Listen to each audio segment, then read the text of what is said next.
What's happening? Remembering the Ultimate Warrior. I figured, tonight on Raw they're going to dedicate it to the Warrior. I said, let me dedicate a video to the Warrior because he was a big influence on my life. One of the guys that influenced me the most. Okay, and we'll start off with what I remember at the earliest of him. I don't know how old I was, maybe 4th, 5th grade, I can't remember, but I can remember my mom had a TV in her bedroom upstairs. We had a TV downstairs in the living room, and we got to watch anything we wanted to watch on our mom's TV upstairs. So every morning, Saturday morning, I was watching wrestling. They had like 2 shows back to back.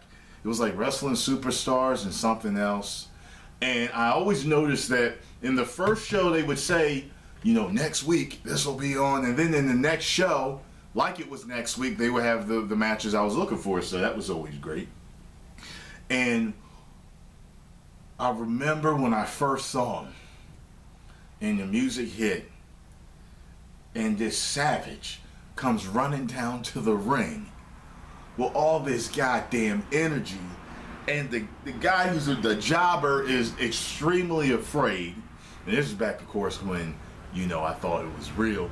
Ultimate Warrior said something in his DVD set that I got right here. He had said something about he was the guy that men wanted to be, girls wanted to be with, and children loved him because he made them feel safe. I don't know if he actually made me feel safe. I would be scared of him, but I actually respected that character. It was like, yo, this is a guy that you do not fuck with. That's the type of feeling that I got from him. And yes, he was like a superhero that came off the pages. And I remember my brother didn't watch wrestling as much as I did. So, but his thing was Ultimate Warrior. Whenever Ultimate Warrior came on the screen, I acted, Eugene, Ultimate Warrior! He'd come running up the stairs, he's watching him and shit. And as soon as he was done, he would only run in, my brother would only run up the stairs for Hulk Hogan and Ultimate Warrior. That is it, right?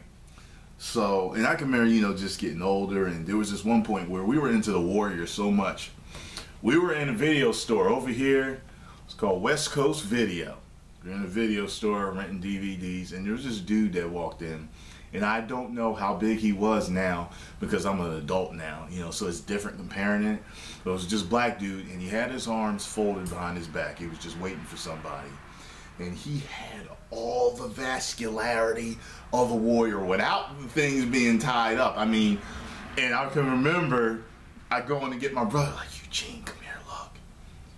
He's got arms like the Ultimate Warrior. He was like, whoa, you know what I'm saying? So we would work out and try to lift and be like him, and Hulk Hogan too, because those were our 2 favorites. And I remember we didn't have any weights, so we would lift the bed. We had bunk beds that were separated in the twins, so I would lift it, and then if we could get any veins to pop, we would be like, look, I got the veins like the Ultimate Warrior. And I can't remember any of his promos when I was younger. I don't remember anything, specifically. And I can remember, man, at one point my mom wouldn't let me watch wrestling, right? So I would sneak to watch it. My mom was very religious, so it was like, it's violent, I don't have to watch it. Okay. So I would sneak to watch it. And when No Holds Barred came out, she let us rent that. It's okay if it was a movie, but I couldn't watch wrestling. Right. Doesn't make any sense, right? So, I remember I used to have to trick her into watching the pay-per-views. I would say, listen, it's a wrestling movie, can I get it? So, when WrestleMania VI, right? That's what it was when Warrior against Hogan. I got her to let me rent it, right? And I can remember being, remember, I thought it was real then. I can remember feeling so nervous. Because I didn't know, I didn't want either of them to win. I didn't know who I wanted to win because it was Hulk Hogan and the Ultimate Warrior. You know what I'm saying? Like, I was just like, oh my God. I can remember, just watching the whole match on edge the whole time, you know what I'm saying? And just, Ultimate Warrior won, I was like, whoa, holy shit. And I know after he, you know, took over and became the face, you know, they had this intro to the wrestling show, and it's on the DVD too, where it's showing him, you know, like standing on some planet or something, and all this power is coming down into him and shit. And a little bit after that, I kind of stopped watching wrestling, and I think one of the reasons why was because, first of all, you could never see the champion on TV ever. If he was an Intercontinental Champion, you got to see him, but you could never see the champ. So, I remember he left, and I didn't know why. Of course, you just never see them again. And I wasn't watching wrestling at the time when he came back, you know. When he, you know, he was a little softer and he had the short hair. I wasn't around for that. I didn't start watching wrestling again until I heard that he was coming back. And I remember a friend of mine taped that WrestleMania when he came back against Triple H. And I can remember being so excited.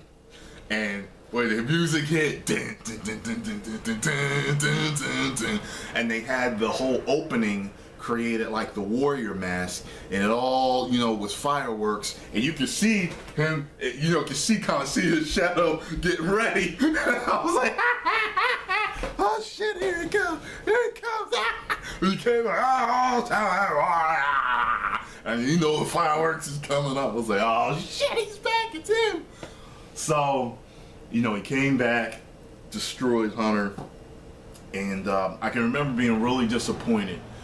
Only because, like, after that, I don't know, something about it wasn't right. His return just wasn't right to me. And he had that feud with Goldust, and, you know, he had that one when he came out with that ball cap on, which I thought was kind of weird, but, you know, and Jerry King Lawler hit him in the head with the painting, and he was just like, they didn't do shit to him. They went chasing Jerry the King. And we were poor, so I never got a chance to see any of the pay-per-views. We had basic cable, so I would catch them on USA or whatever channel was playing them. And after he left, I stopped watching again. And, you know, I remember getting out of high school. And I can remember this whole thing about Hulk Hogan turning bad and the NWO. And it's real popular now. He's on WCW. And I was just like, I gotta watch this. And I started watching it. I started getting into it. I'm loving the NWO just like everybody else. Then Goldberg comes along. Goldberg is the first guy that literally made me want to wrestle. I shaved my head and grew a goatee because I loved that he is the man of all men. Yeah, I wanted to be just like Goldberg, right? But then, all of a sudden, Hollywood Hogan comes out running his mouth along with the Disciple and Eric Bischoff, and the lights flicker, and who the fuck is this? I was like, oh my god, he is back. Holy fucking shit. And he goes, speak to me, warriors. Oh, that was the shit. He was just like, just feeling the power and shit, right? But I won't lie, that long speech he gave drove me nuts. I was just like, Jesus Christ. There's a point where he's talking and you can see him swallow. And I'm like, yeah, your mouth's getting dry because you're talking too long, warrior. You know, in my eyes, you couldn't do any wrong, but I was at that age where it was like, okay, it's a show. And this is a man. And he is not hitting the spot he should. So, that bothered me. And, then he left again. And when you watch, that match between him and Hogan sucked. When you watch the DVD, he talks about how he just came back for the wrong reasons and he shouldn't have came back. And, he was right. And he understands that when you do something for the wrong reasons, it ain't gonna have a good outcome.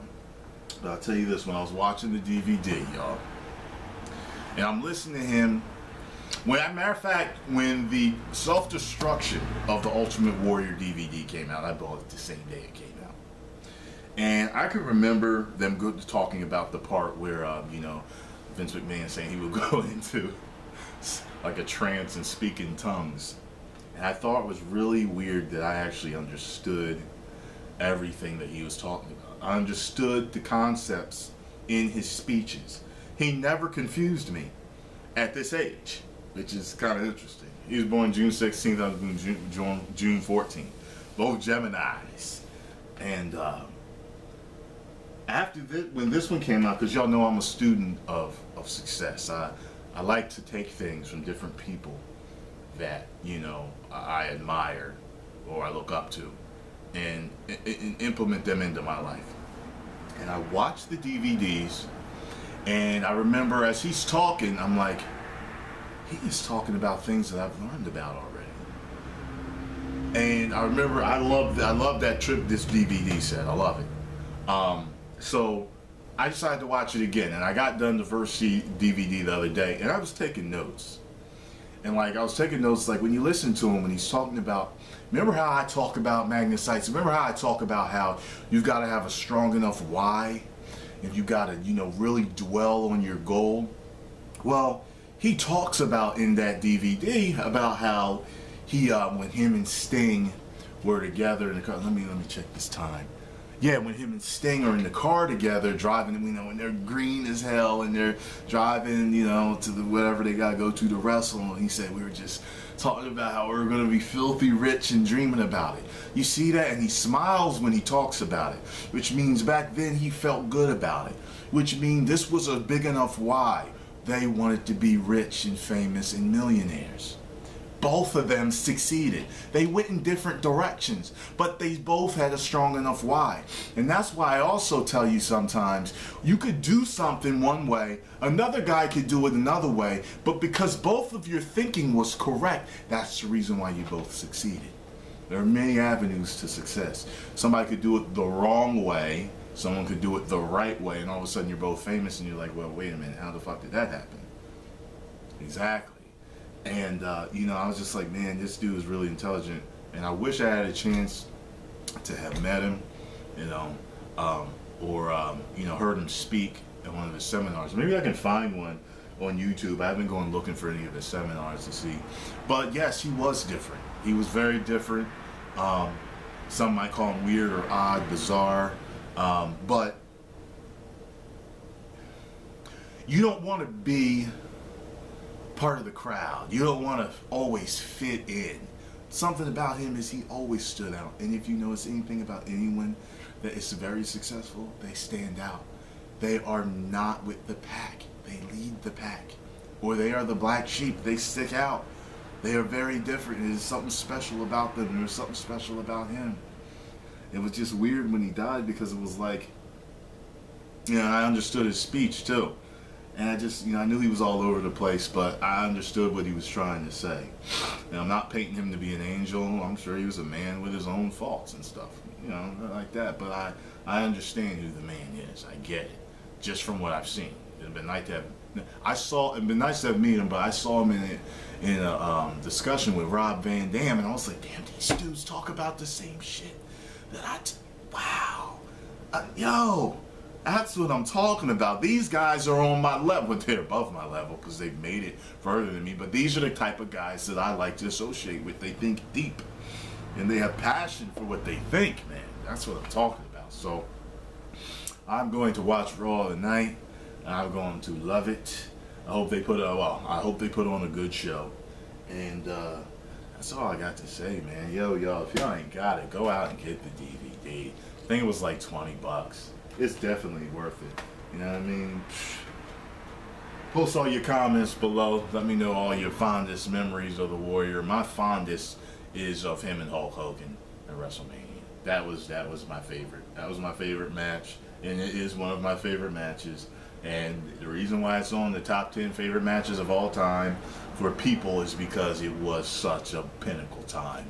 You know, whether he was technical or not, whatever you thought of his wrestling, his entertainment factor was absolutely incredible. Absolutely incredible. The fact that at the top of his game, he was more popular than Hulk Hogan lets you know something. Because there's only been a handful of guys that have been more popular than Hulk Hogan. Okay? Who can we name? Okay? But let's name guys that are on Hulk's level. Okay? Who we got? And I'm only going to name a few people off the top of my head. Okay? You got Hulk. You got Steve Austin, you got The Warrior, you got The Rock, and Goldberg. That's all I can think of right now that had that level to where they were just superstars. They were so crucial to the success of the show that if they left, it would be an issue. That's what I'm talking about. You know what I mean?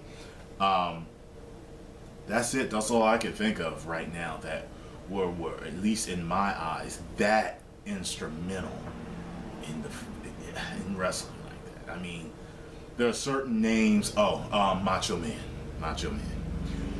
There are certain names that just come up, and it's like, certain dudes, and if you know how the business works, you can kind of read the dirt sheets or things. You kind of see how certain dudes are held back and things like that. And, the only other person I can think of right now, and I hate to name him, but John Cena, they just shove him down our fucking throats. He's some type of sick anomaly. Like he's a face, but he's actually a heel because people hate him. And Daniel Bryan. Now and I'm just thinking of names right now that they've become the face.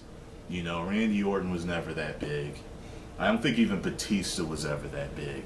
Like, Batista and Randy Orton were never as big as the popularity of Daniel Bryan right now. I'm just trying to compare people. I'd throw Triple H in there, but I don't think so. Undertaker.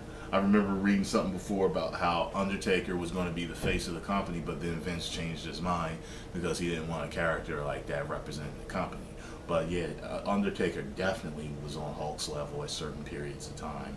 I don't think Shawn ever was. I don't think Brett ever was. I'm talking about popularity. Somebody that, it's like, like this dude is incredible. I remember Goldberg beat out Michael Jordan for the most popular athlete one year. I remember reading about that. So Warrior's up there with them. I don't care what nobody say. Post your comments below if I missed any names. Ric Flair, of course. The greatest of all time, a lot of people would say. Flair is just like, one of the gods of wrestling. You can't forget Flair, you know what I mean? So, yeah, that's pretty much all I got to say, y'all. Hope you enjoyed the video. All my Warrior fans, pump your fists. Post your comments below. I'm going to tell you how much the Warrior influenced me. When I won all those awards at IMTA, I ran up to the stage like Warrior to accept the awards. That's how excited I was. I'm telling you. And I stood out. I stood out from everybody else. Everyone else walked up. I ran up to get my awards and pumped my fist, puffed my cheeks out, and people knew that Tyrone Magnus was there to win. 1 million subscribers.